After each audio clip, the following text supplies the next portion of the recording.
अगर तुम्हारी परछाई अचानक गायब हो जाए तो समझ लेना तुम अकेले नहीं हो। काली हवेली का तंत्र।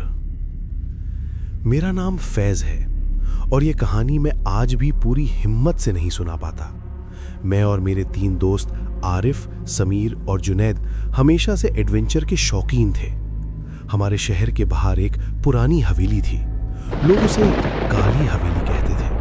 कहा जाता था कि वहां कभी एक तांत्रिक रहता था जो काला जादू करता था। लोग कहते थे उसने इंसानों की परछाइयां बांध रखी थीं।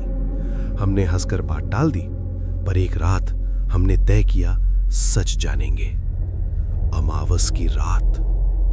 उस रात अमावस थी। आसमान पूरा काला, जिसे किसी ने चांद को निगल लिया हो। जैसे ही हम हवेली के गेट के पास पहुंचे, हवा अचानक ठंडी हो गई। लोहे का पुराना गेट अपने आप चीं की आवाज के साथ खुल गया। भाई, ये ठीक नहीं लग रहा, समीर ने धीरे से कहा। लेकिन जुनैद ने मोबाइल की फ्लैशलाइट ऑन की। चल अंदर।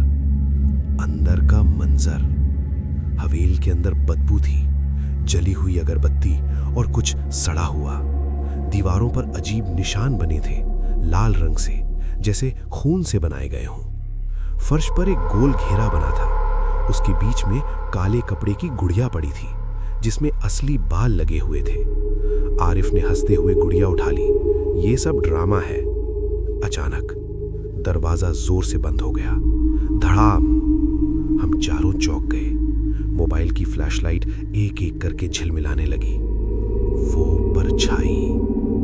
कमरे के कोने में दीवार से चिपकी एक लंबी काली परछाई दिखाई दी। पर अजीब बात यह थी, कमरे में रोशनी हमारी तरफ थी, फिर परछाई पीछे दीवार पर कैसे? वो धीरे धीरे हिलने लगी।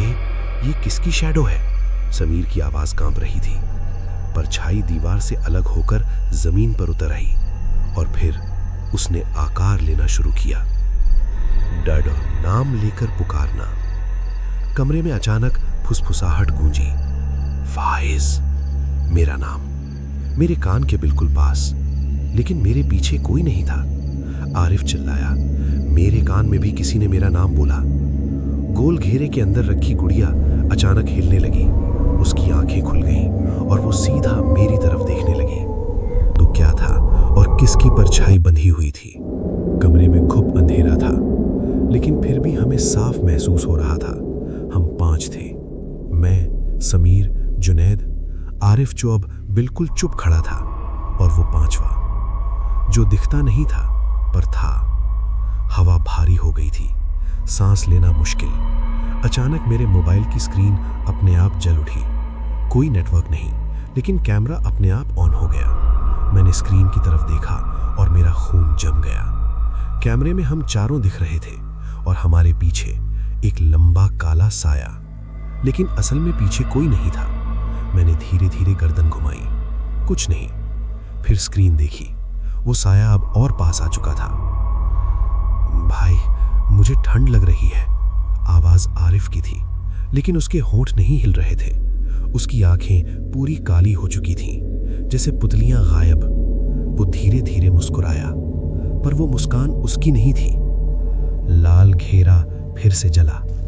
फर्श पर बना लाल घेरा अचानक चमकने लगा। गुड़िया खुद ब खुद उठी और हवा में लटक गई। उसके मुंह से पतली सी आवाज आई, जिसकी परछाई यहां बंधी है उसे दूसरा शरीर चाहिए। समीर चीख पड़ा, भागो यहां से। हम दरवाजे की तरफ दौड़े, लेकिन दरवाजा दीवार बन चुका था। जहां दरवाजा था वहां अब सिर्फ ईंटें थीं। सच का पहला टुकड़ा। जुनैद को अचानक दीवार पर कुछ लिखा दिखा, पुरानी उर्दू में। परछाई को बांधने वाला अपनी परछाई खो देता है। हमने एक दूसरे की तरफ देखा।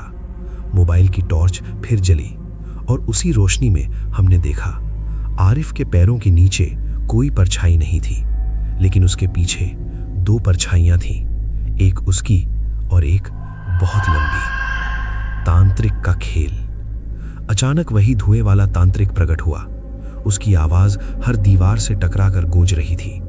जिसने गुड़िया को छुआ उसने बंधन तोड़ा, अब नई देह चुनी जाएगी। गुड़िया घूमते घूमते मेरी तरफ मुड़ गई। मेरा दिल जोर से धड़कने लगा। तांत्रिक की काली आंखें सीधे मेरी आंखों में। तू पहले भी यहां आ चुका है। मेरे दिमाग में जैसे कुछ फटा। एक पुरानी याद। बचपन में मैं सच में एक बार इस हवेली के पास खो गया था और मुझे याद है एक बूढ़ा आदमी मुझे बाहर तक छोड़ गया था। क्या वो वही था? शरीर बदलने की शुरुआत। अचानक मुझे अपने पैरों के नीचे जमीन ठंडी लगने लगी। मेरी अपनी परछाई दीवार से अलग होकर धीरे धीरे आरिफ की तरफ खिसकने लगी। मैंने नीचे देखा। मेरे पैरों के नीचे कुछ नहीं था। मेरी परछाई गायब हो रही थी। आरिफ हंस रहा था। उसकी आवाज दो अलग सुरों में गूंज रही थी। कमरा घूमने लगा। दीवारों पर बने निशान चमकने लगे। गुड़िया मेरे सामने आकर रुक गई। उसकी आंखें अब मेरी आंखों जैसी थीं। और तभी फर्श फिर से कांपा। इस बार नीचे से सिर्फ हाथ नहीं, पूरा चेहरा उभरने लगा, जैसे कोई नीचे दफन था और बाहर आना चाहता था। तांत्रिक ने हाथ उठाया। एक जाएगा, एक रहेगा, परछाई कभी खाली नहीं रहती। समीर और जुनैद पीछे हट गए, लेकिन मैं हिल नहीं पा रहा था। मुझे साफ महसूस हो रहा था कोई मेरे अंदर घुस रहा है। मेरी सांस, मेरी सोच, मेरी आवाज सब बदल रही थी। और तभी कमरे की दीवार पर एक नया नाम उभरा, फैज। लाल रंग से कमरे की दीवार पर मेरा नाम चमक रहा था, फैज। मुझे महसूस हो रहा था कुछ मेरे सांसों के अंदर उतर चुका है। अचानक सब शांत हो गया। लाल घेरा बुझ गया। तांत्रिक गायब। दरवाजा अपने आप खुल गया। समीर और जुनैद मुझे पकड़कर बाहर ले आए। आरिफ बिल्कुल सामान्य था, जैसे कुछ हुआ ही नहीं। हम चारों हवेली से बाहर निकल आए। अगली सुबह समीर का फोन आया। उसकी आवाज कांप रही थी। फैज, आरिफ कह रहा है कि कल रात तू हवेली से बाहर आया ही नहीं। मेरे हाथ से फोन गिर गया। मैंने नीचे देखा। मेरे पैरों के नीचे कोई परछाई नहीं थी और कमरे की दीवार पर आज भी एक नाम लिखा है, लेकिन वो फैज नहीं, आरिफ है। काली हवेली में अब भी कोई रहता है और वो इंतजार कर रहा है अगली परछाई का।